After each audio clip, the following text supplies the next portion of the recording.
ፎቶ እንነሳ እማማ ዝናሽ። አሁንም ሳቅ። እኔ ጥርስ የለኝም በከንፈር ልሳቅ። በደምብ ሳቁ። ያው በከንፈር ያው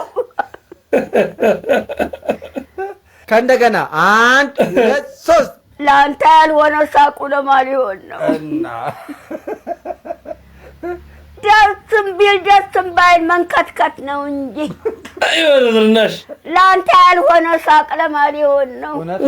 እውነት ነው። አሁን አብረን እንስቃለን። 1 2 3 ስል አንድ ላይ እንስቃለን። ምን ይከፈልበታል? ሳቁ እኔ ልጆት አይደለሁ? ምን ይከፈልበታል? ምንም አይከፈልም። ገንዘብ በነጣ እየተንካካው ስስቅ የቆሰለው ሰውነት ያመኛል። እሺ እኔ አብሬ አይ መጨረሻ አንድ ጊዜ ብቻ